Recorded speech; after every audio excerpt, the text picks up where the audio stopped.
12장 35절서부터 40절까지 제가 봉독하겠습니다. 허리에 띠를 띠고 등불을 켜고 서 있으라. 너희는 마치 그 주인이 혼인집에서 돌아와 문을 두드리면 곧 열어주려고 기다리는 사람과 같이 되라. 주인이 와서 깨어있는 것을 보면 그 종들은 복이 있으리로다. 내가 진실로 너희에게 이르노니 주인이 띠를 띠고 그 종들을 자리에 앉히고 나와 수종하리라.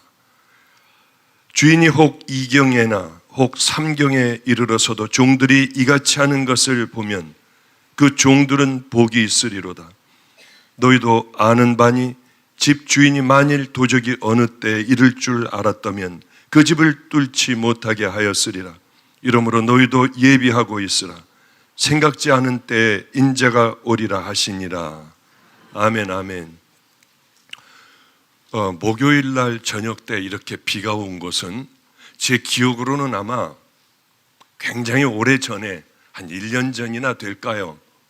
그저 오늘 그런 생각을 했습니다. 야, 정말 오래간만에 목요일 날 이렇게 비가 오는구나.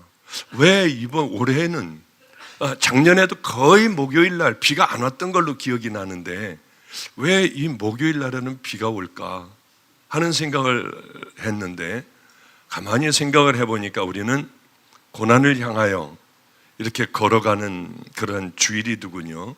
한 주간이더군요. 그래서 그래, 마음껏 비가 와도 되겠다. 의미 있는 비로 그냥 저 혼자 스스로 받아들였습니다. 저는 한 가지 너무나 이상한 게 하나가 있었어요.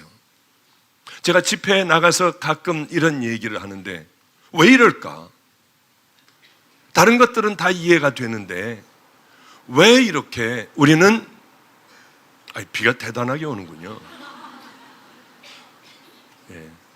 너무 좋네요. 지금이 우리나라가 물이 어마어마하게 부족한 나라 중에 하나라고 하는데 그냥 오늘 밤에 실컷 많이 좀 왔으면 좋겠습니다.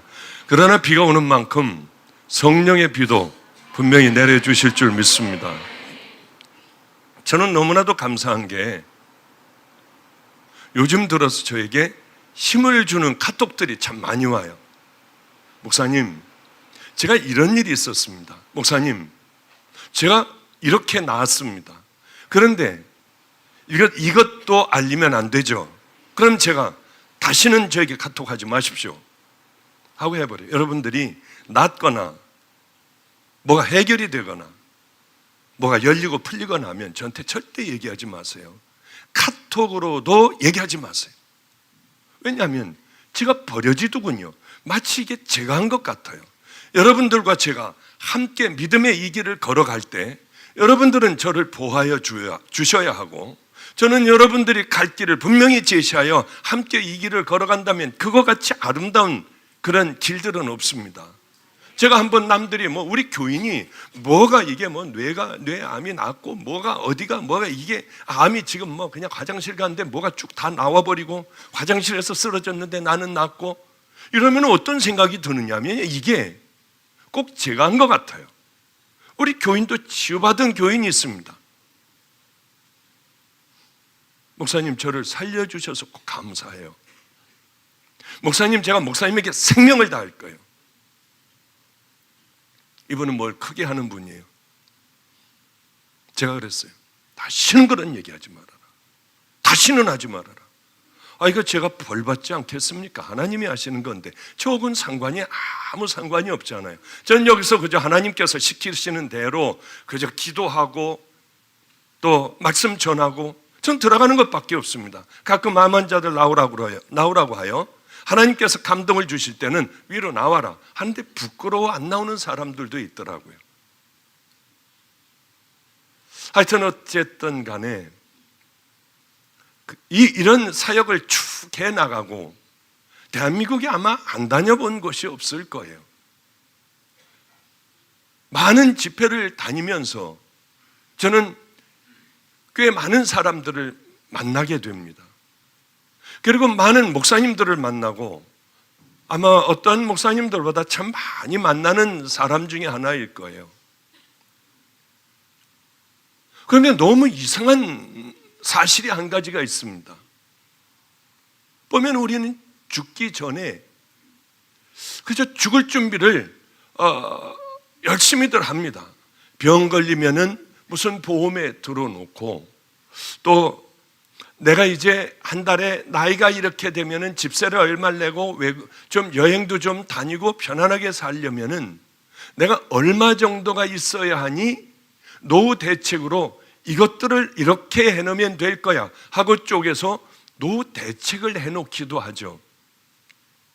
그리고 그것뿐만이 아니라 건강하기 위하여 뭘 먹기도 하고 뭐 어디 가서 운동도 하기도 하고 열심히 후반전의 인생을 위하여 우린 열심히 준비를 하는 사람들 참 많이 봐요. 그런데 너무 기가 막힌 사실이 하나가, 그런 준비는 철저히 하면서 우리들의 천국과 지옥을 향하여 철저하게 준비하며 그 길을 향하여 걸어가는 사람들은 찾아보기가 어렵다고 하는 것이죠. 왜 이럴까? 영원인데. 그래서 수많은 사람들이 정말 구원이 아닌 것을 구원이라고 하며 수많은 사람들이 그 길을 향하여 달려나갑니다. 이게 너무 이상한 거예요.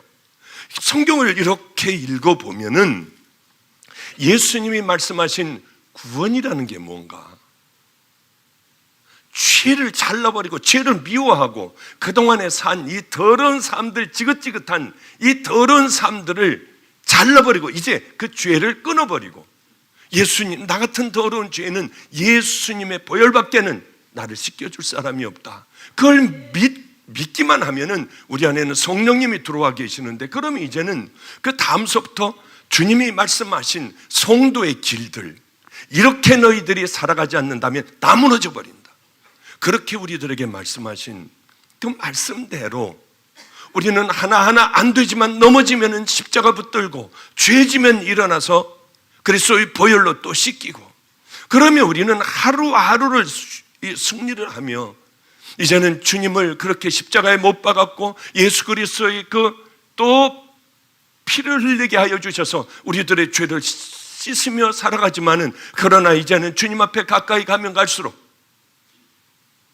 우린 주님을 기쁘게 해드리는, 이제 죄 안 짓고 마는 것이 아니라 주님을 기쁘게 해드리는 그 삶을 하루하루를 살아가야 그게 당연한 것일진데 왜 우리는 그 준비를 안 하느냐는 거예요.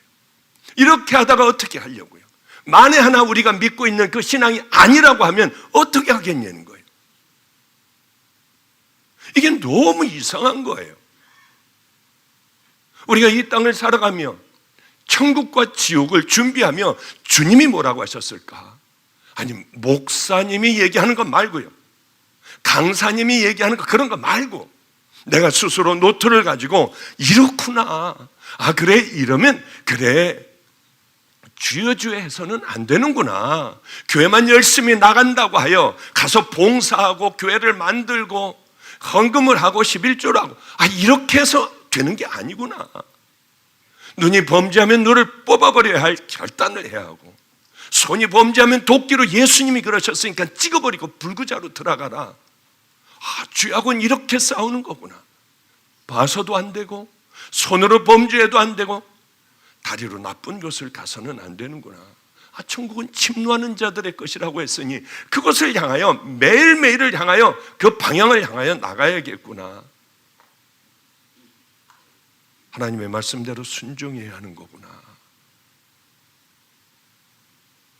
우리는 이 많은 것들, 예수님이 말씀하신 것, 천국에 대하여 말씀하신 그대로 믿고 하나하나 우리가 하나하나 잘못된 것을 정복해 나가고, 내가 잘못된 비뚤어진 습관으로 죄 짓는 것이 있다면은 이것들을 하나하나 세월이 얼마나 가든지 이걸 붙들고 우리가 이 잘못된 것을, 저주스러운 하나님 앞에서 범죄하는 이 잘못된 습관들여진 것들을 하나님이 가장 기뻐하시는 것으로 갈아 바꾸어 만들어 놔 반짝이는 것으로 날이 가면 갈수록 남을 그저 남에게 상처 주는 이것이 있으면 이제는 생명을 걸고 싸워 남을 칭찬하고 남의 잘못을 덮어주고 이렇게 가장 귀하고 아름다운 것으로 저주받을 것이 아름다운 것으로 하나하나 만들어지는 것이 우리들 성도들이 당연히 가야 할 길인데요.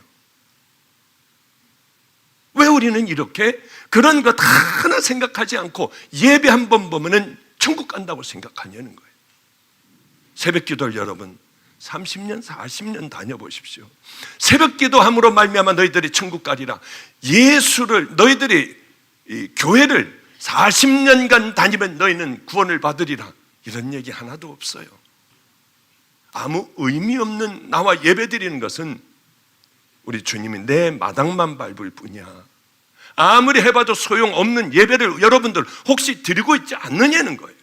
정말 하나님이 기뻐 받으시는 그 예배를 우리는 날마다 드리며 우리들의 삶 속에 하나하나 생명을 다해 그것들을 십자가에 못 박고 믿음의 길을 향하여 나는 진짜 걸어가고 있는 참된 성도인가 아니면 가짜인가, 무늬만 거짓된 겉으로는 그럴듯하지만 나 혼자 있을 때 내 속을 하나님이 들여다보시면 뭐라고 하실까? 우리는 왜 이런 생각을 안 하고 살아가느냐는 거죠. 이게 너무나도 이상했어요. 이제는 그것마저도 왜 이럴까? 미쳐버릴 것 같았어요. 지금은 그렇지 않습니다만은 1년에 한 번, 두 번 정도, 세 번 정도 이렇게 설교하다가 저도 모르게요 환해져요. 그럼 버벅거리고 어지러워? 제가 이걸 붙들고 우리 애들에게는 여러 번 얘기했어요. 야, 막 강대상이 이렇게 어지럽고 나 이게 지금 이게 뭐 뇌출혈이 일어났나 하고 내가 여기 붙잡고 왜 그랬어요 목사님? 여기 붙잡고 이상해가지고 눈을 껌뻑거리고 말을 그러니까 뭐 이렇게 할 때 있잖니. 그때는 이상하게 이런 게 그런 게 있는지 전 몰라요. 뭐 능력 있는 사람들, 저는 그런 사람이 아니니까. 그런데 갑자기 이렇게 보일 때가 있어요. 뿌옇게요. 그리고 이게 성령님일 거야 하는 뿌연 연기 같은 게 있기도 하고요. 근데 놀랍게 그럴 때에 제가 이런 얘기를 하면 신사도라고 하기 때문에 참 말하기가 참 싫어요. 그럴 때에 어떤 뭐가 있느냐 하면은 흰옷을 입은 사람과 그렇지 않은 사람들이 이렇게 탁 보이는데요. 흰옷을 입은 사람들은 띄엄띄엄 있더라는 거죠. 예수 그리스도의 보혈 외에는, 십자가 외에는 우리는 구원받지 못해요. 다른 방법은 없어요. 선행을 가지고 절대로 못 받아요, 구원이요. 그런데 정말 십자가의 보혈로 씻겨진 사람이 이렇게 적다는 말인가? 제가 몇 번을 주저앉을 뻔했어요. 그러면 제가 담임하고 있는 방주교회는 어떠냐? 방주교회도 마찬가지더라고요. 이제는 너무 감사해요. 이곳에는 목마른 분들이 와요. 벌써 12년째 이 얘기를 하니 방주교회도 이제 많이 달라졌어요.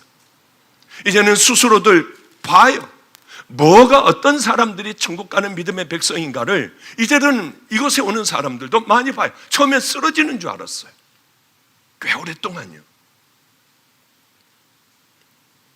저는 제가 능력 있다고 하는 이런 얘기 아니에요. 전 능력 없습니다.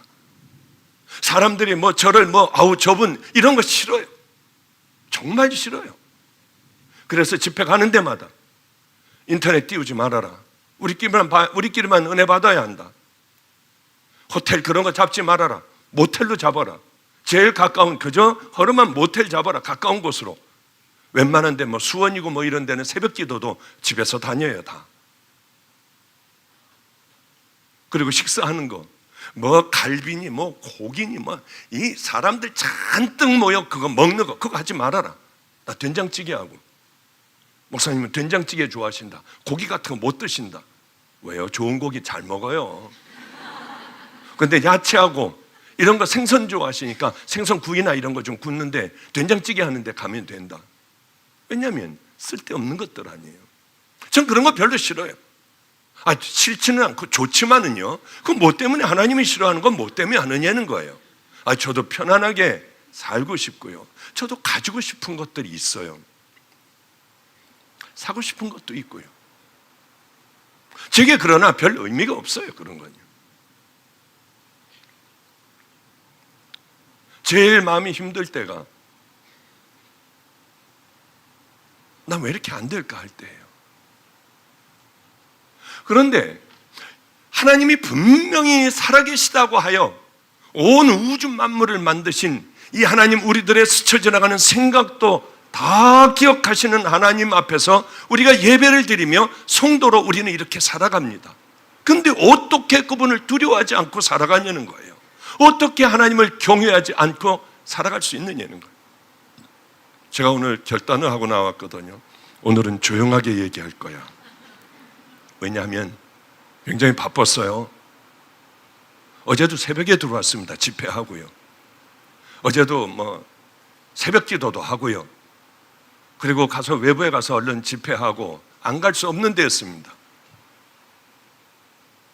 특별한 부탁이기에 얼른 갔다가 또 우리 교회 교인이 한 분이 소천을 했어요. 얼른 달려가서 힘들어 죽겠지만은 그 장례식장에 가가지고 예배 다 드려드리고, 참 어려운 교인이기 때문에 어렵게 살아왔던 분이기 때문에 제가 어저께 집회를 갔다가도 녹초가 돼서 가서 그분을 가서 이렇게 예배도 드리고, 또 안 되겠어 가지고 밤 12시가 넘었는데 우리 교역자들이 있기에 반드시 해야 될 일이 있기에 밤 12시에 그 근처에 어디 빵집인가 그런 데 가서 주스 마시면서 또 회의하고, 그리고 집으로 들어오니 새벽 1시가 넘었더군요. 참 피곤하고 힘들었습니다. 그런데 우리들에게 중요한 그 부분은 하나님이 살아계시면, 하나님 살아계시는 그 앞에 하나님을 두려워할 줄 알아야 해요. 하나님을 경외할 줄 알아야 해요. 정말 성도라고 하면 하나님이 말씀하신 그 법도를 따라서 우리는 살아갈 줄 알아야 합니다. 주님이 정해놓으신 그 길을 우린 걸어가야 하는데 아니라고 하는 거죠. 왜 이럴까? 하나님은 살아계신데, 만군의 하나님이신데 우리는 그 앞에서 사는 성도임에도 불구하고 왜 그분 앞에서 살아가지 못할까? 그분의 말씀대로 순종하지 못할까? 우리는 왜 죄들을 질질 끌어안고 있어야 하나? 잠깐 머물다 가는 세상 아니겠습니까? 왜 준비를 못할까? 우린 머물다 가는 세상이에요. 가장 가까이 있는 사람들이 덜컥 죽어버려요. 그러면 여러분들의 부모나 자식이나 아니면은 형제나 이런 가까운 동료들이 소천을 했을 때는 이게 심각하게 우리에게 와 닿습니다. 그래, 맞아, 이렇게 허무할 수가 있어. 어쩌면 이렇게 인생이 허무해. 그런데 문제는 뭐냐면은 그걸로 끝나버려요. 시간 가면 다시 제자리예요. 인생이 그렇게 허무하다는 것을 알면서도 시간 가면 다시 제자리예요. 다시 제자리. 우린 다 죽습니다. 심판대 앞에서 예수님이 앉아 계시다고 보면은 우린 다 그 죽음을 향하여, 심판대를 향하여 걸어가고 있어요. 나 연세 많이 드신 분은 이제 얼마 안 남았을 거고, 애들 같은 경우는 아직도 걸어와야 할 길이 많아요. 인생은 이렇게 허무하기가 짝이 없는 것이 인생입니다. 그러면 가장 중요한 것은 준비를 하고 살아가야 하잖아요. 이스라엘에는 결혼식 때 이제 이 신랑이 신부의 집으로 간답니다. 그런데 우리 같이 그렇게 한 2시간 내에 결혼식 예식이 끝나는 게 아니라 여긴 몇 날 며칠을 두고 이렇게 결혼식을 한다고 해요. 근데 이쪽에서는 신랑 집에서는 술도 먹고 실컷 이제 즐겁게, 신랑 쪽에서는 신랑 친구들과 함께 재미있게 이제 이렇게 파티를 하다가 시간이 되면 가야겠다, 신부를 데리러 가야겠다 하면 이제 신부 집에 가서 이제 또 어떤 절차를 밟고 다 하는데 신부 집을 가게 된다고 해요. 여러분들이 너무나도 잘 아시는 지혜로운 그 들러리가 10명이 있었는데 5명은 기름을 준비했고 5명은 준비하지 못했다고 성경이 기록하고 있죠. 그런데 기름을 준비하지 못한 자들은 이 잔치에 참석을 못한답니다. 등불을 가지고 있어야만 참석을 한대요. 지혜로운 사람들은 미리 다 준비를 했습니다. 그런데 우리같이 어떻게 되겠지?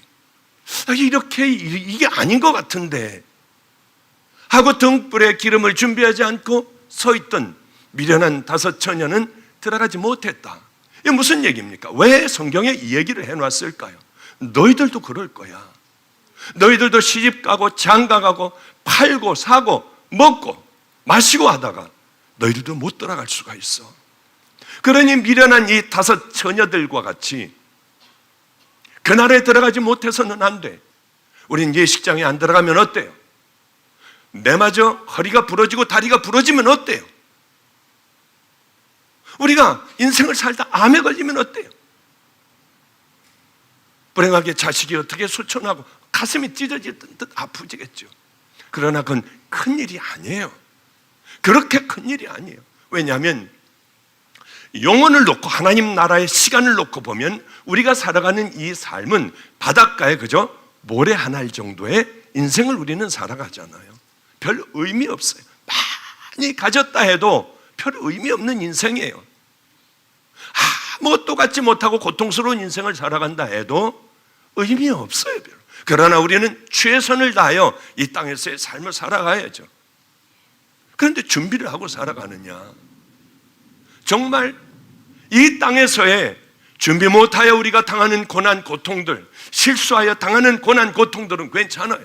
그러나 천국과 지옥을 준비하지 못하여 미련한 처녀들과 같이 됐다고 하면 우린 끝장납니다. 왜냐하면 이것은 영원이에요.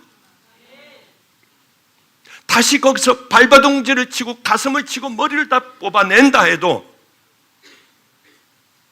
온몸을 자해를 하고 목이 터져라고 부르짖어도 이미 방주의 문이 닫히면은 손이 다 깨지고 뼈가 부서져라 하고 방주의 문을 두드려도 안 된다고 하는 것이죠. 5 처녀는 언제 신랑이 올지 모르니 그저 어떻게 되겠지, 그래도 이게 아닌데 하며 그저 망설이고 있다가 신랑이 와 그만 잔치에 들어가지 못하게 됐습니다. 너희들도 이와 같으리라. 우리 주님은 경고를 하세요. 여러분, 혹시 우리는 그런 지금 신앙을 가지고 여러분들의 하루하루의 삶이 그렇게 헛된 것을 붙들고 살아갑니까? 이게 우리들의 얘기 아닌가요? 이 시대에 교회를 다니는 교인들에게 하나님께서 주시는 말씀이 아닐까요? 우리 집에 저는 지금까지 살아오면서 많은 아이들하고 함께 삽니다. 기적 같은 일들도 있고 기쁜 일들도 있고 슬픈 일들도 있어요. 물론 어른도 같이 살고요. 그 유치원 다니는 애들서부터 초등학교, 중학교, 대학교 다 있어요. 그런데 한 아이가 있었습니다. 한 아이가 있었는데 이 아이는 아주 불행한 가정에서 태어났어요. 그래서 이제 아버지 밑에서 이 아이가 자랐는데 이 아이가 보고 들은 것은 그저 마음이 다 이제 망가질 대로 망가진 어린아이가 그런 상태로 아이는 자라게 되었습니다. 저는 우리 아이들, 제 주변에 있는 모든 교육자들까지 나간다 하는 사람은 말리지 않아요. 잡지 않아요. 나갈 사람은 나가야 돼요. 왜? 마음이 이미 떠났으니까. 마음이 떠나면은 이미 떠난 사람이더라고요. 지금까지 살다가 보니까. 그래서 저는 잘 안 잡아요. 들어온다고 하는 사람 제가 잡아본 적 없고요. 잘못했다고 하는 애들 제가 안 돼 너는 해본 적도 없어요. 그런데 한 아이가 그렇게 마음이 다 무너져버린 아이가, 어린 아이가 하나가 있었어요. 여러분 뭐 사이코패스라고 아시나요? 어린 아이가 이런 거예요. 지금 물론 치료를 받고 있지만요. 얘기는 감정이 없어요. 다른 애들을 그저 아무것도 모르는 애들 때려요. 욕을 해요. 저걸 가져오게 해요. 마음이 얼마나 아픈지요. 고통스럽잖아요. 안 돼. 그렇게 하면 안 돼. 이거는 안 돼. 수도 없이 제지를 했어도 이게 안 되더군요. 다음번에 그러면은 넌 다른 곳으로 가야 한다. 그래도 역시 그래요. 이렇게 봐가지고 어린아이가 자신이 있으면 선생님들이 있지 않습니까? 우리 집안에는 그래도 얘를 키우고 또 얘를 돌봐주는 선생님들이 있습니다. 선생님들에게 입에 담지 못할 욕들을 하는 거예요. 아무도 없으면 별의별 욕을 다 하는 거, 어린애가요. 정말 괴롭더군요. 그런데 여러 아이들이 물들어가기 시작을 했어요. 제가 집에 하루 종일 있다고 하면 제가 데리고서 좀 어떻게라도 한번 해볼 텐데 전 집을 많이 비우고, 이제 그 다음 저하고 함께 있었던 애들이 걔네들이 이제 그 다음 다 보살펴주고 뭐 다 하고 하는데 이게 안 되는 거예요. 죽어도 안 돼요. 이 아이는 얘기를 하면 귀를 딱 막아요. 이제 마지막이다. 이제 마지막이다. 이것도 이 아이에게 이제는 습관이 되어버렸어요. 선생님들에게 마음대로 욕을 해요. 어린 아이가. 어느 날은 진짜 마지막이라고. 내 눈을 봐라. 이젠 더 이상 여기가 무너질 수가 없어. 그러더니 서로들 마음 무너지는 일을 하지 말자. 예. 바로 다음에 또다시 뭐 도둑질서부터 선생님들에게, 그 어른들에게 입에 담지 못할 욕서부터 때려 죽여버린다고 하는 것서부터 뭐 하여튼 정신이 없이 또 들어오는 거예요. 아, 치료를 해줘야겠구나. 그래서 지금은 어느 전도사님네에서 따로 격리를 해서 얘를 치료하고 있어요. 이렇게 살면서 그저 이렇게 그냥 꼬마 어린 아이들을 이렇게 아이들과 함께 살면서 탁 걸리는 게 뭘까요? 내 평생에 이렇게 애를 다른 곳으로 이렇게 보낸 적이 없는데 아이들을 보면서 늘 걸리는 게 하나가 있는데 그 아이였어요. 빨리 치료를 받게 해라. 그래서 요즘 열심히 치료를 받고 있어요. 이 아이가 좀 정신을 차렸더라면 얼마나 좋을까. 얼른 치료가 되어 다시 좀 들어오면은 내 마음이 이렇게 좀 많이 편안할 텐데 하는 생각을 해요. 이 아이는 늘 괜찮다고 생각했습니다. 그래도 또 괜찮다고 생각했어요. 그런데 두려운 게 그쪽으로 가서 편안할까 봐 참 마음이 두려워요. 야, 여기 정말 좋은데 하면은 그 다음엔 가망성이 좀 없어질 텐데 어떻게 하나. 우리는 누구나 다 그 때와 그 시를 알 수 없습니다. 오직 주님만이 아실 수 있어요. 신랑이 언제 우리에게 오실지 알 수 없어요. 그러니 열심히 이게 아닌데 이렇게 하고 있어도 되나 하고 세상 일에 매여 있다가 우리는 어쩌면은 우리 주님을 만날 수 있을 거예요. 허송세월하며 허비하는 성도들이 얼마나 많은지, 이건 어처구니 없는 일이에요. 인생을 허비하며 살아가는 사람들이 성도들이라고 하는 사람들 가운데 왜 이렇게 많은지, 죄 가운데 있으면서 내가 이렇게 하면 안 되는데 하는 내 자신을 발견할 때마다, 또 죄를 짓고 또 죄를 짓는 내 자신을 발견할 때마다 이게 아닌데 하는 생각을 해요. 그러면 어떻게 해야 합니까? 이게 아니면은 이거 아닌데 하고 있어야 하나요? 우린 돌이켜야 해요. 뭐가 잘못된, 제가 우리 전도사들에게 항상 하는 얘기가 있습니다. 부목사들에게 하는 얘기가 있어요. 뭔가 잘못이 되면 이거 그냥 놔두지 말아라. 바로 어떤 조치를 취해야 리더가 될 수 있다. 그대로 놔뒀단 다 그저 쓰러져 버리고만이, 얼른 어떤 조치를 취하라고 저는 늘 얘기를 해요. 만약에 어떤 조치를 취하지 않으면 저는 항상 화를 내요. 그것에 대하여는 왜 놔뒀느냐, 얼른 하면 되지 않느냐. 많은 사람들이, 꽤 많은 사람들이, 오늘은 왜 아니었겠습니까? 꽤 많은 사람들이 저에게 와요. 우울증이래요. 정신적인 병 초기래요. 그건 감기와 같습니다. 그럼 얼른 저는 그렇게 얘기합니다. 빨리 병원 가세요. 자녀를 빨리 병원으로 입원시키세요. 남편을 빨리 병원 데려가야 합니다. 그런데 영적인 건 영적인 걸로 풀려고 했다고 기도원을 돌아다니다가 그만 여기저기 그저 뭐 기도받고 하다가 시간을 넘겨버려요. 여기서 여기까지는 얼마든지 왔다 갔다 하고 치유가 되지만은 이게 넘어가 버려요. 넘어가면 일로 돌아오질 못해요. 쉽게 돌아올 수 있는 것을 자살을 하려 하고 참 힘든 인생으로 나가버리는 사람들이 얼마나 많은지 모릅니다. 제가 빨리 병원 가면 마음의 감기 같아서 이건 금방 날 거예요. 안 들어요. 얘를 어떻게 거길 정신과에 어떻게 보내느냐요. 거의 다가 그렇습니다.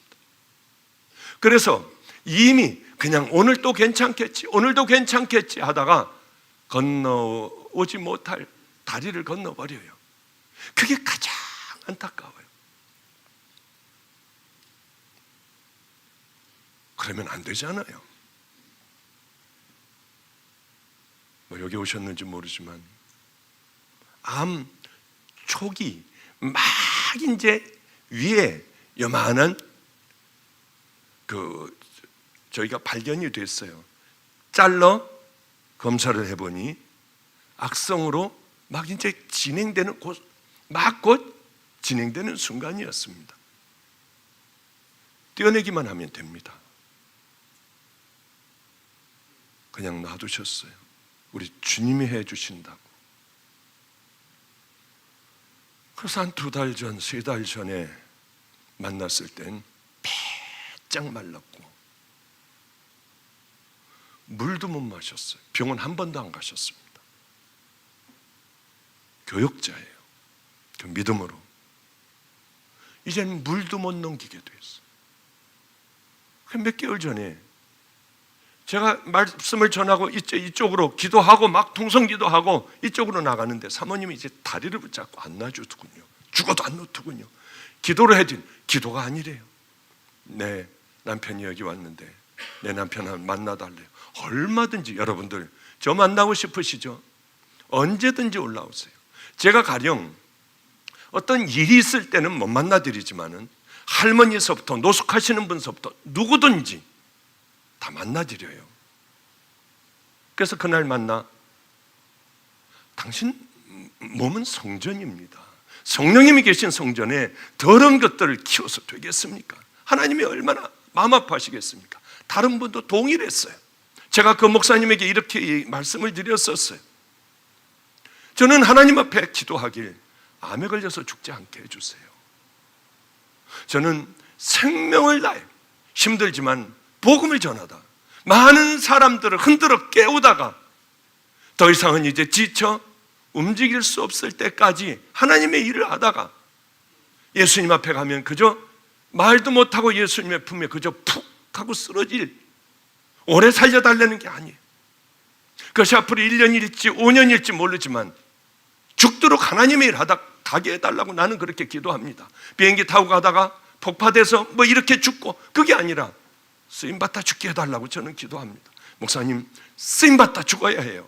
하나님의 종들은 쓰임받다 죽어야 해요. 시시하게 주렁주렁 달려놓고 그렇게 죽는 게 아니에요. 그렇게 말씀을 드렸더니 두 분 다 살아났습니다. 그러니까 작년만 해도 3분이 살아났어요. 종들이요. 얼마나 감사한지. 마지막까지 가서 임파선이 다 본, 지금은 깨끗하게들 감사하게요. 어쩌면 그렇게들 기술들이 발달했는지요. 다 낫게 됐어요. 정말 작년과 올해 종들이 4명이 아니군요. 우리 또 간경화로 혼수 상태로 이제 막 죽음에 놓여 있었던 목사님이 있으시잖아요. 우리 고구마 팔았잖아요. 6주간 고구마 팔았잖아요. 전 기도했어요. 하나님, 고구마를 팔 테니까 이 고구마 역사해 주세요. 우리 7주간인가요? 여러분 고구마 좀 사주십시오 하고 저 뒤에서 고구마를 팔았는데 8,400만 원어치가 팔렸어요. 고구마가 구워가지고 기계 한 대 가지고 구워가지고 내는데요, 얼마나 기가 막힌지. 또 그분도 21살짜리 여자애가 간을 70%를 목사님에게 띄워줘서요, 다 살아났습니다. 지금은 이 아이 완전히 건강, 다 여자애도 회복됐고 이 목사님도 완전히 회복이 돼요. 이 면역 억제제를 이제 많이 줄여나가기 시작을 한다고 하시더군요. 얼마나 감사한지 몰라요. 우리는 시간을 허송세월해서는 안 돼요. 이 땅에 살아있는 가운데 죄 가운데 머물러 있어서는 안 됩니다. 이게 아닌데 해서는 안 돼요. 죄의 습성은 단칼에 버려야 합니다. 그리고 이제 정말 돌아서서 이제는 죄를 멀리하고 예수님 말씀에 순종하고 사랑하려고 하고 나누려고 하고 우린 그 믿음의 길을 걸어가야 해요. 바로 몇 주 전에 제가 어제는 굉장히 피곤한 날이었습니다. 새벽 기도하고 또 강대영 목사가 수지 선한목자교회에서 저보고 집회를 해달라고 했어요. 아니 저는 뭐 밤낮 불러가지고 할 때마다 일로 와서 해라 했는데 제가 안 가면 되겠나요? 그 고난주간에 하필이면 이 힘든 고난주간을 우리는 이렇게 걸어가고 있는데 해달라고 해서 제가 어제 고난주간에 다녀왔어요. 고난주간에 간 것뿐만이 아니라 우리 차재학 성도가 수천했습니다. 정말 암이 온몸에 퍼져 있던 그때에 저를 만나게 됐어요. 예수 안 믿었습니다. 예수님하고는 전혀 상관이 없었어요. 그런데 이 사람하고 얘기를 하다 보니 이게 믿음의 용사가 될 수 있는 거예요. 그래서 그분을 기도해 주기 시작을 했고 그분은 암 말기인데 어쩌면 예수님을 받아들이고 난 후에 단 한 번이요, 단 한 차례도 끙소리 한 번 안 했대요. 그저 고맙지요, 감사하지요. 나 같은 게 어떻게 구원을 받았는지요. 저는 너무 기뻐요. 안 아파요. 괜찮아요. 이 얘기뿐이었습니다. 옆에 있는 아내에게조차도 하는 소리 한 번 안 하더래요. 너무 기쁘대요. 그러면서 제가 보니까 얼마 안 남은 것 같았습니다. 뭐라고 하느냐면 목사님 세례라는 걸 받아야지 천국 간다며요. 저도 깜짝 놀랐어요. 그래 목요일날 우리 이렇게 목요 철야 때 그래 우리 세례 베풀자. 빨리빨리 준비해라. 그리고 부지런히 준비했어요. 저는 이 위에 올라와 뭐 극적으로 사람들에게 보여가며 세례하기 싫었습니다. 그냥 밑으로 내려가 밑에 앉아있는 그분에게 정말 저도 진실한 마음으로 그분에게 문답을 했어요. 아멘, 아멘 하며 그렇게 울더군요. 배짱 말랐어요. 저는 세례를 줬어요.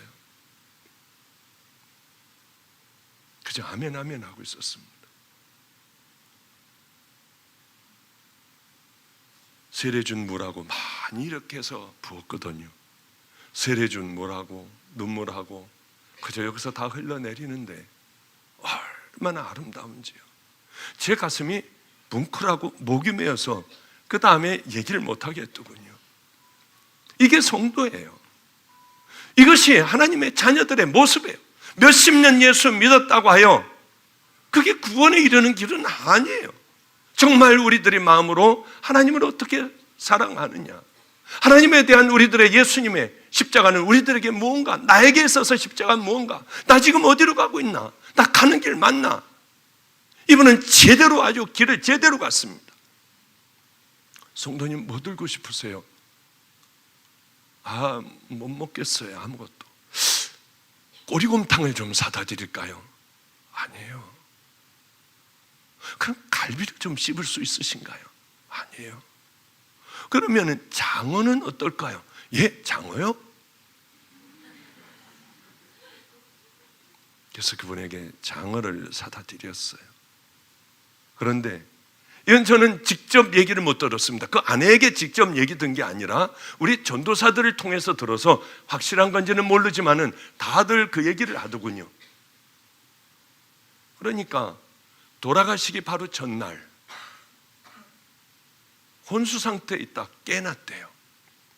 그랬더니 그 아내에게 여보 내가 천국을 다녀왔어. 그저께요. 3일 전에 여보 내가 천국을 다녀왔어. 천국을 다녀왔는데 지금부터 내가 하는 얘기 잘 들어. 예수님이 계시더라고. 너는 이제 여기에 내일인가 여기에 나하고 함께 있을 거야. 그래서 내가 여기 깨놨는데 너무 좋은 곳이야. 그것은 너무 좋은 곳인데 이분은 하나님에 대한 지식도 없는 분이에요. 예배도 몇 번 못 드렸어요. 병원에 있느라고요.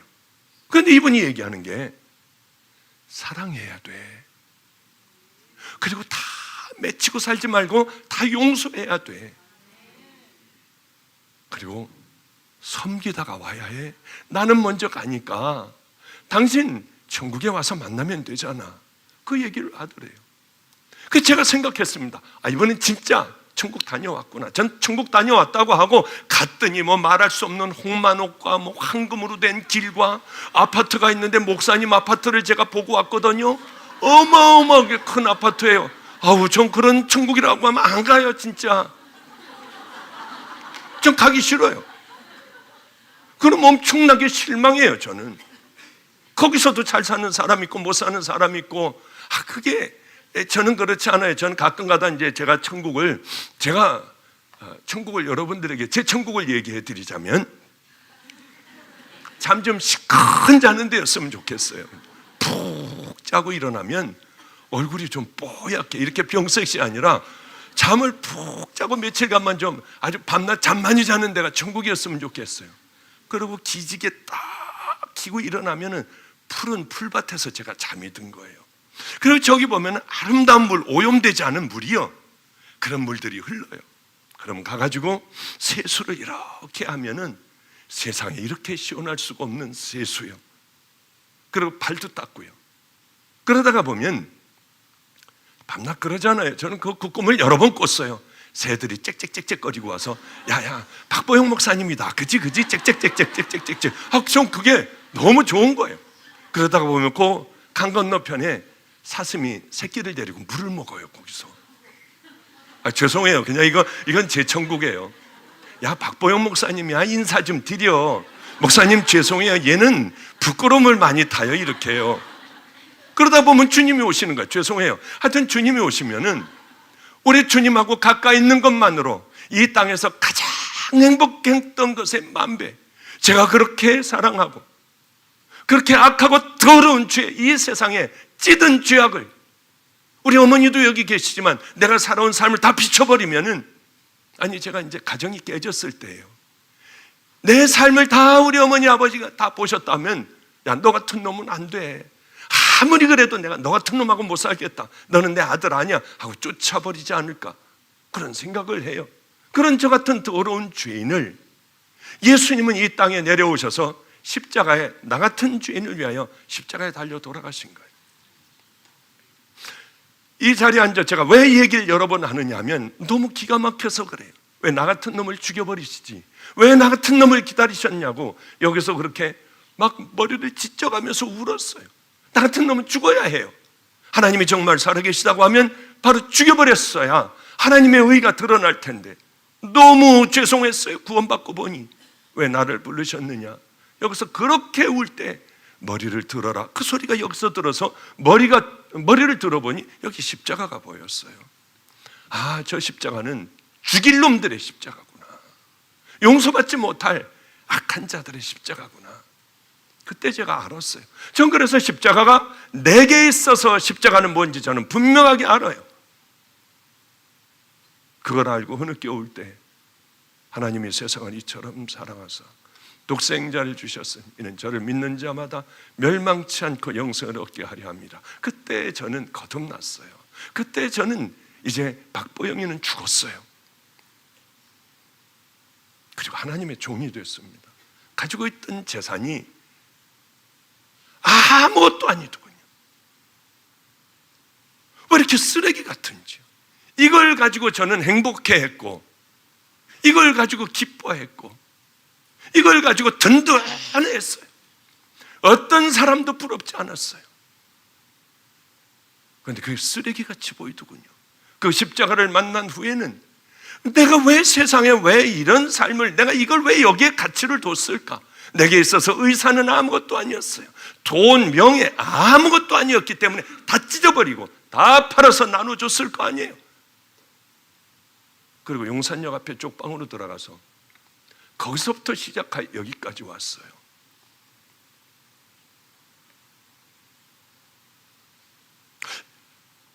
재물은 아무것도 아니더군요.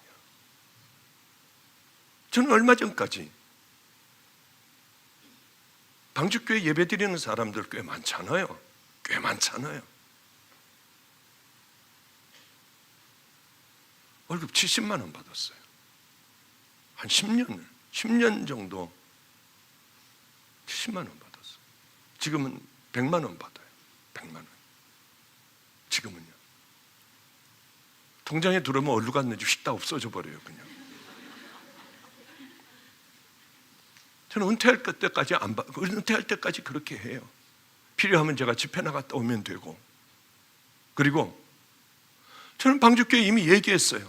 퇴직금 같은 거 안 받는다고. 절대로 안 받아요. 어떤 명목으로 줘도 안 받아요. 왜냐하면 하나님 앞에 가서 받아야지. 그걸 교회에서 제가 돈으로 받겠습니까? 그런데 미련하게 이것 더 받으려고 싸우는 사람들이 있는데 정말 하나님을 만난 사람들일까? 그런 생각을 가져요. 물론 우리 부목사들은 많이 받아요.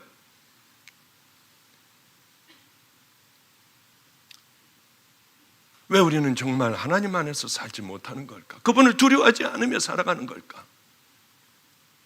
어제 집회를 갔습니다. 밤에 집회를 갔다가 피곤하더군요. 요즘 새벽 기도도 하지 않습니까? 그래 돌아오는데 우리 차재학 성도가 생각나는 거예요. 차재학 성도네는 가난하잖아요. 내가 안 가면 안 됐습니다. 그래서 얼른 지쳤지만 피곤하지만 가서 우리 교인들이 너무 좋은 교인들이에요. 어렵게 사는 그 가정에 우리 교인들이 꽉 차게 왔더군요. 얼마나 고마웠는지. 모자라는 거 있으면 우리 성도님에게 다 해드려라. 뭐 하나 모자라는 것 없이 다 해드려라. 예배를 드리고 우리 성도들에게 고맙다고 하고요. 이게 오면서도 고마웠어요. 그런 무슨 문제가 있기 때문에 밤 12시가 넘어서 또 교육자들하고 회의를 했습니다. 그리고 파김치가 되어 집에 돌아오니 이렇게만 해야 하나? 좀 쉬면서 하면 안 되나? 우리들의 하루에 왜 이렇게 살아가는 걸까요? 다른 거 아무것도 없어요. 우리에게는 영원한 생명이 있어요.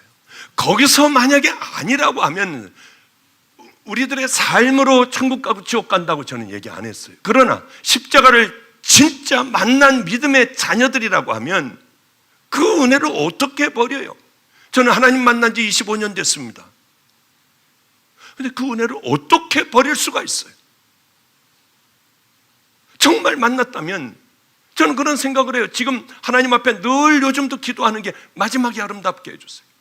많은 사람들은 세월이 흐르면 첫사랑도 잃어버리고 그저 엉망진창으로 살아가는 사람들이 참 많아요. 보니까 마지막에 아주 잘못된 사람들이 많아요. 어떤 목사님은 마지막에 천국 지옥 있는 거 봤어? 전 충격이었어요. 전 늘 그 기도를 해요. 하나님, 마지막에 세상에서 가장 아름다운 종의 모습으로 가게 해주세요.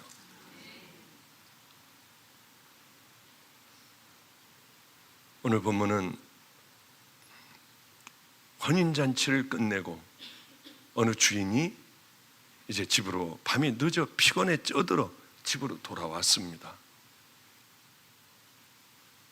그런데 그때까지 종들이 단 한 명도 잠들지 않고 주인이 올 때까지 힘들지만은 기다리고 있었어요. 새벽에 종이 문을 두드렸습니다. 그러자 집안에 불이 환하게 켜지며 종들이 다 뛰어나왔어요. 문 안 열어주면 어떻게 하지? 내 종들이 다 자고 있으면 어떻게 하지? 그러면서 대문을 두들긴 이 주인은 깜짝 놀랐습니다. 얼마나 피곤하세요. 아이고, 이 짐을 일러 주세요. 이리 오세요. 하고 주인을 이제 편안하게 자리도 깔아주고요. 주인을 잘 모셨습니다. 주인은 뛸 듯이 기뻤어요. 다 잠들었을 줄 알고 돌아왔는데 주인을 다 기다리고 있었습니다. 너희들에게 내가 해줄 수 있는 필요한 것이 무엇이냐? 주인은 묻지요.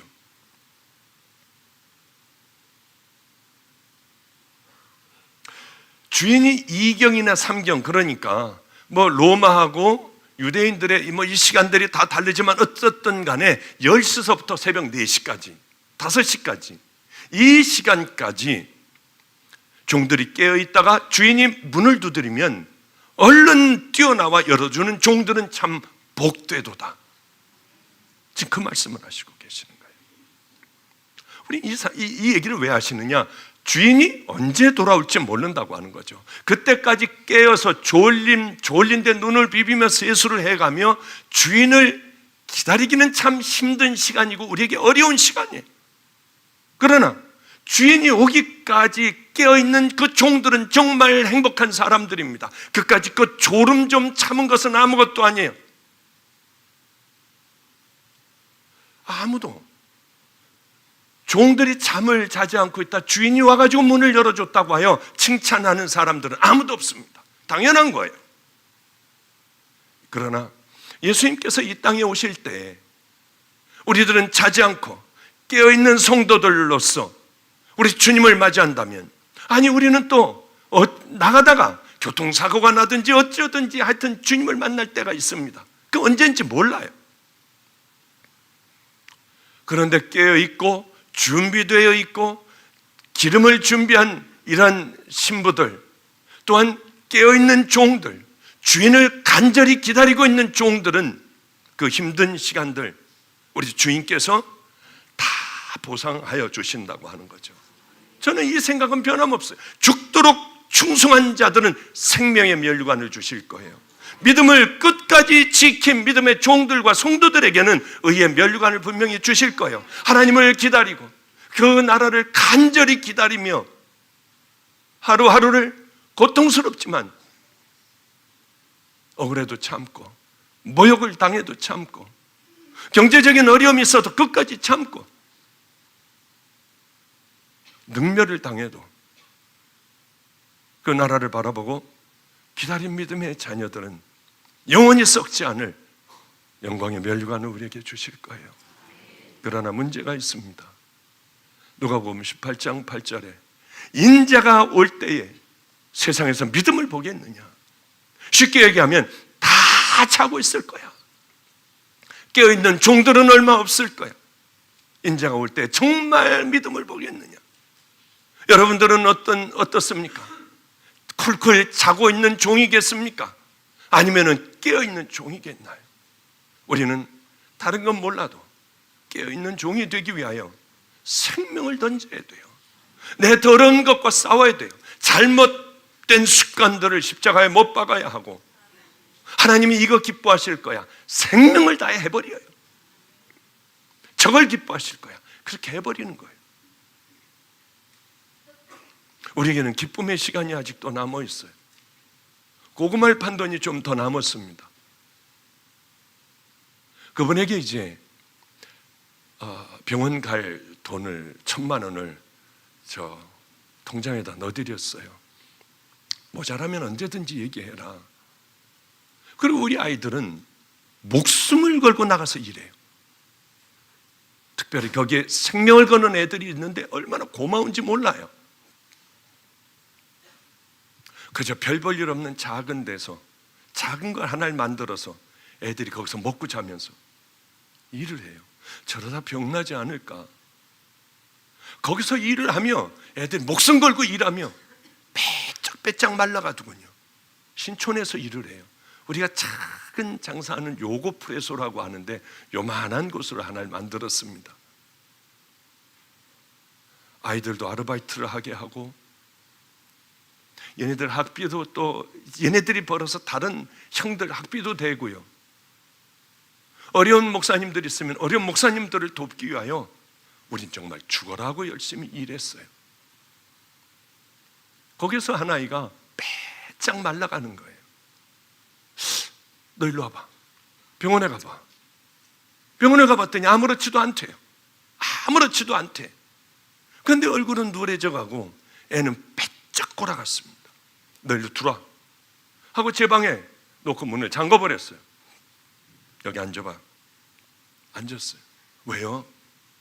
너 어떤 짓 하고 있니? 너 지금 빼짝 말랐잖아. 어떤 짓 하고 있어? 바른 대로 말해. 목사님 그냥 지나가 주세요. 제발 그냥 지나가 주세요. 다음에 말씀드릴게. 목사님 속상할까 봐 안 돼요. 이러니 사람이 더 궁금하잖아요. 뭐야? 너 혹시 뭐 약 같은 거 먹냐? 아니에요. 신촌에서 이 아이스크림을 파는데, 커피를 파는데 치마를 짧게 입고 오는 애들이 있어요. 왜냐하면 거기 이대도 있고 연대도 있고 많이 있잖아요. 거기요. 걔네들의 치마를 보고 있으면 이 안에서 음란이 올라와요.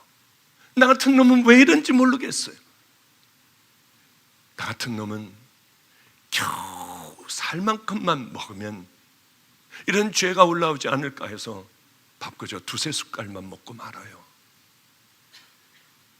이게 큰 은혜더라고요. 정말 애들 잘 자랐구나, 귀하게 애들이 잘 자랐구나 생각을 했어요. 그래서 제가 귀에 손 붙잡고 그렇게 얘기했습니다. 야, 너는 이 목사보다 100번 더 낫다. 나는 여기 음란이 올라와도 꾸역꾸역 먹는데. 정말이에요. 저는 정말 그래요. 지금이 이제 64세가 되니까 뭐 그런 건 이제 잊어버리고 살아가는데, 때로는 이 안에서 그런 음란한 마음들이 안 올라오겠나요? 올라오죠. 이 안에도 여러분들이 가지고 있는 것 전 다 가지고 있어요. 아주 나쁜 사람이에요. 우리 주님 앞에 가면 주님이 나 뭐라고 하실까 하는 생각이 들어요. 이 아이들은 이렇게 싸우는데 목사인 저는 꾸역꾸역 다 먹고 있어요. 그래서 제가 그 아이 손 붙잡고, 야, 너는 정말 나보다 100번 더 낫다. 나는 이 목사가 돼서도 꾸역꾸역 처먹고 있는데 너는 정말 귀하다. 그렇게 울더라고요. 아니에요 목사님, 잘못했어요. 아니에요 목사님.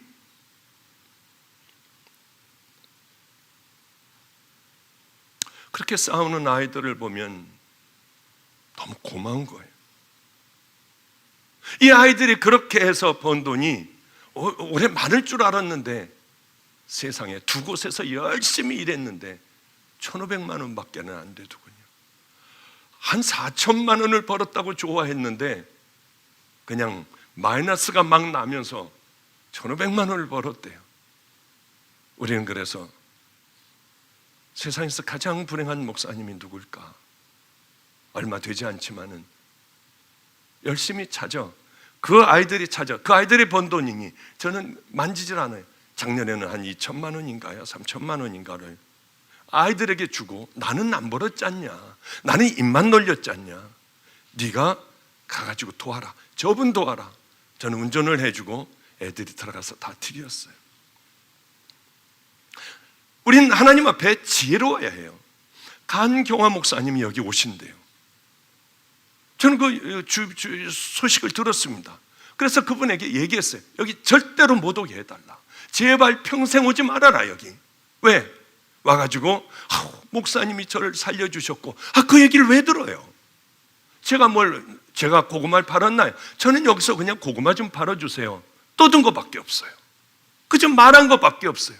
근데 여러분들이 다 해주고 애들 밤을 새고 그 기가 막히게 고구마를 그 기계 하나로 10분도 안 자고 밤새 그걸 구워내기도 하고 했어요. 제가 한 건 저는 쿨쿨 잠잤어요. 저는 하나님의 말씀을 전했을 뿐입니다. 제가 그것을 듣는다면 전 잘못된 사람 아니에요. 잘못된 종 아니에요. 제발 여기 오지 말아라. 그리고 나한테 고맙다는 말 절대 하지 말아라. 그냥 하나님이 해주신 거고, 하나님이 당신에게 해준 거 내가 해준 게 아니니 목사님 평생 하나님을 잘 섬기고 살아가시면 되고 저건 안 만나야 합니다. 왜 그러냐면 우린 지혜로워야 하잖아요. 뭘 해주고 짜장면 가서 짜장면이라도 먹고 커피라도 먹고 저녁이라도 대접받으면 우리 이미 다 받은 거 아니에요. 하나님 앞에 갔을 때 전 이 안에 간증은 한 20%도 안 해요. 하나님과 나와 풀어봐야 할 것이 있잖아요. 처음으로 풀어봐야 할 것.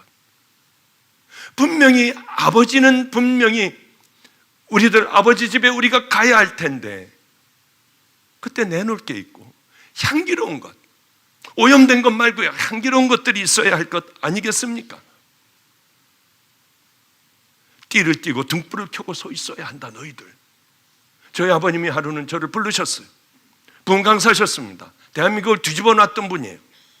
그럼 뭘 벨트를, 가죽 벨트를 이만한 것들을 하나 주시더군요. 야 이거 봐, 내가 우리나라를 다닐 때 이 벨트를 이렇게 차고 주야 하고 부르짖었댄다.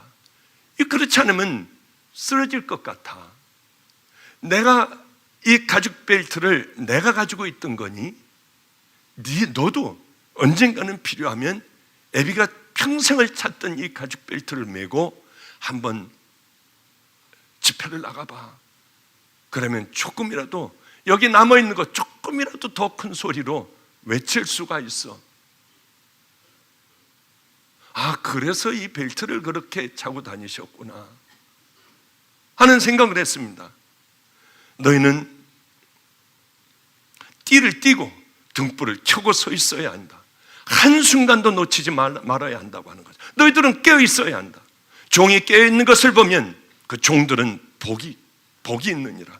이러므로 너희도 예비하고 있으라. 생각지 않을 때에 인재가 오리라. 맞습니다. 언제 오실지 몰라요. 이제 말씀 마치겠습니다. 제가 어제 수지 선한목자교회 집회를 갔었어요. 그런데 이제 밑에서 엘리베이터가 워낙 사람들이 많으니까 꽉꽉 차기 때문에 걸어 올라가시죠 해가지고 이제 3층까지 걸어 올라가게 되었어요. 근데 걸어 올라가는 중에 누가 저를 보더니 휙 하고 이렇게 가리고 어떤 여자가 가더군요. 그럼 궁금하잖아요. 저 여자가 왜 저럴까? 나하고 어떤 관계가 있는데 이 여자가 나를 싹 피해가지고 같이 나하고 맞닥뜨려 가는데 딱 피해갈까? 그래서 제가 가다가 말고 돌이켜 너무 궁금해서 성도님 하고 불렀더니 기절을 하는 거예요. 아유 목사님 죄송해요. 아니 김대영 성도 아내 아니에요? 예. 아니 왜 여기 있느냐? 저에게 전도사로 있게 되었어요. 그럼 한나 요 밑에 있어요. 내가 이 집회가 끝나면 꼭 나를 봐야 한다. 예. 집회가 끝나고 한나도 보고 다 봤습니다. 오는데 얼마나 보고 싶은지요. 왜냐하면 저에게는 참 자제학 성도도 제 마음에 남아있는 성도예요. 정말 용감했어요. 정말 죽는데 용감했어요. 죽음을 두려워하지 않았습니다. 하나님 나라 갈 건데 뭘 그러느냐요. 또 한 사람은 김대영 성도, 알코올 중독자예요. 길거리에 쓰러져 대소변을 보던 사람이에요. 폐인이에요, 폐인. 다시는 이 사람은 새롭게 되지 못할 사람이에요. 이 사람이 십자가를 만났습니다.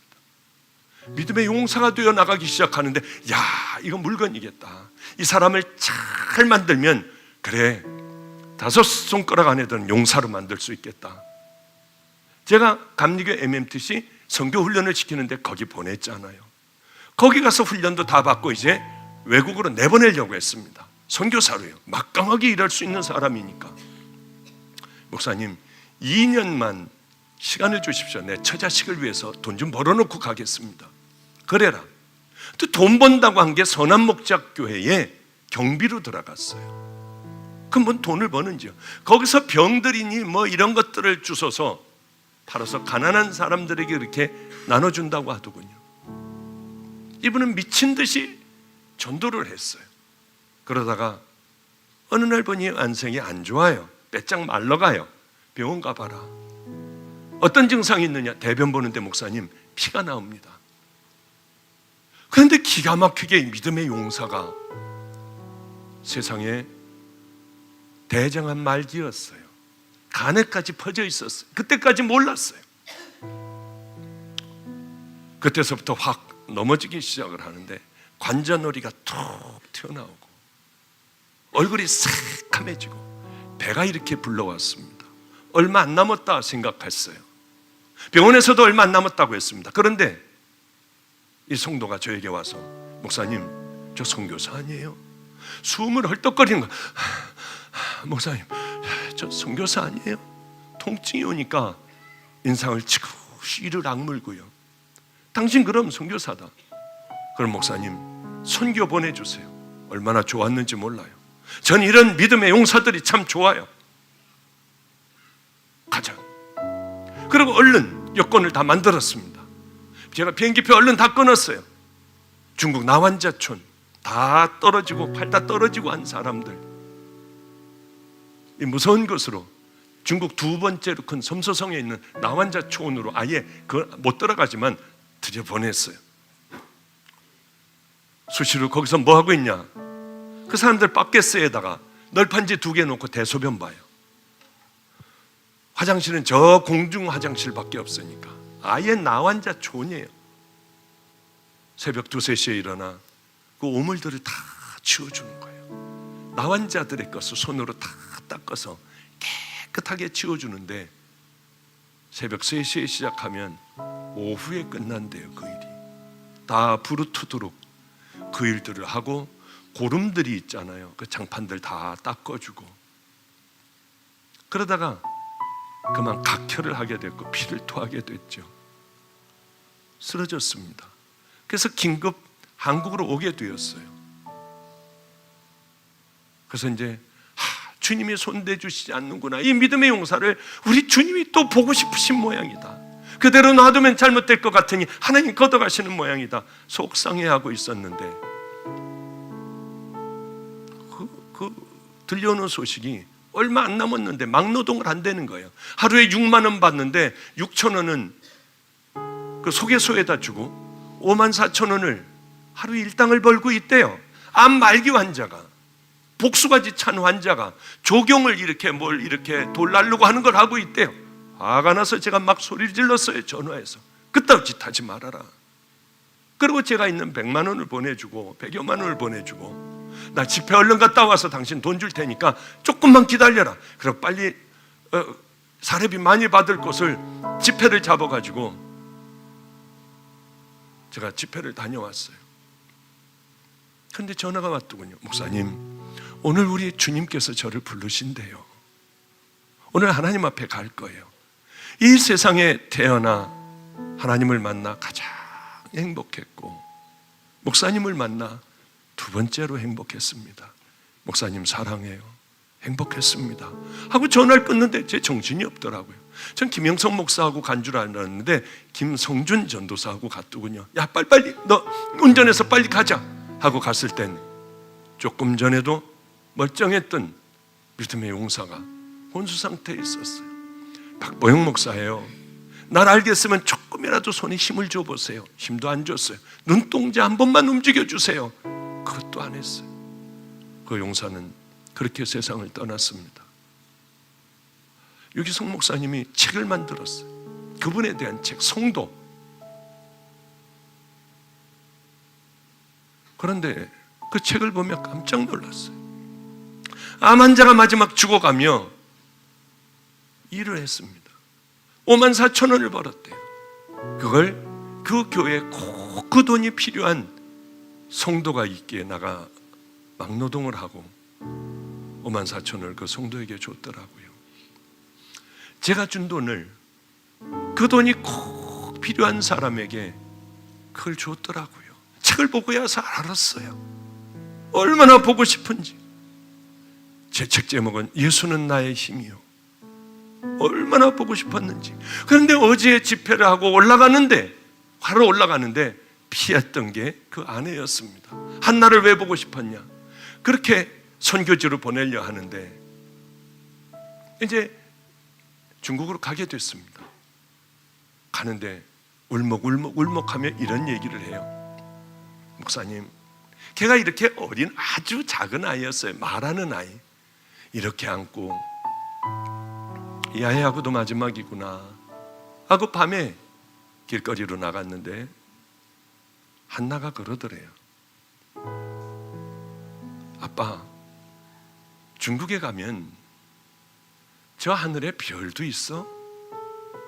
그럼 저 별이 보이지. 한나도 아빠가 보고 싶을 땐 저 별을 볼 테니까 아빠도 꼭 한나가 보고 싶을 땐 밖에 나와 별을 봐야 돼. 그러더래요. 우리 아이들이 한나를 참 예뻐했죠.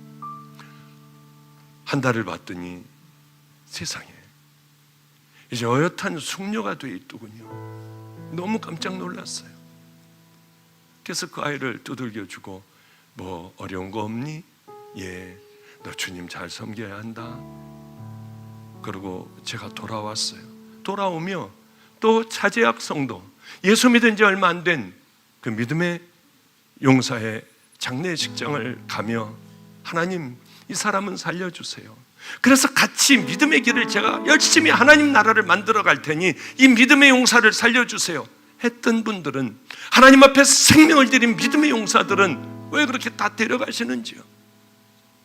이 땅에 더 남겨놓으면 나같이 될까봐, 순수하고 깨끗한 사람들이 때묻을까봐 데려가시는 거 아니야? 하며 때로는 속상한 밤이었기도 했습니다. 이분들은 다 공통적인 특징이 깨어 있었어요. 준비를 하고 있었어요. 자기의 생명을 하나님 앞에 다 드렸어요. 안일함과 나태함과 무관심으로 살아가지 않았습니다. 도적들이 들어오는 것처럼 그때를 깨닫고 알고 눈을 부릅뜨고 지키다가 우리 주님 품에 다들 안긴 믿음의 용사들이 내 마음에서는 평생 잊혀지지 않을 거예요. 나도 그 믿음의 용사로 살아가야 할 텐데, 그렇게 살다가 하나님 앞에 가야 할 텐데, 이렇게 해서는 안 되는데 해서 저는 은퇴를 하려고 결심을 하는 거죠. 하나님께서 옛날에 안성에 살 때 깡패들, 버려진 애들, 노숙자들하고 살며 붙들고 그렇게 울었을 때 하나님의 음성은 안 들렸지만 내가 그때 너무 제일 가까웠어. 그렇기 때문에 그때의 그 시절로 돌아가는 게 제 소원이에요. 지금 여러분들 이렇게 많이 모이지만 이것보다 제 마음속에는 깊이 사모하는 건 바로 굶고 매맞고 바로 그때예요. 이제 우린 준비하는 믿음의 자녀들이 되어야 합니다. 세상적인 것이요 아무 쓸데없어요. 다 버리고, 그러나 우리들이 열심히 살아야 하지만 하나님 안에서 사시며 귀한 아버지 집을 향하여 걸어가는 귀한 성도님들 되시기를 주님의 이름으로 축복합니다. 기도하겠습니다.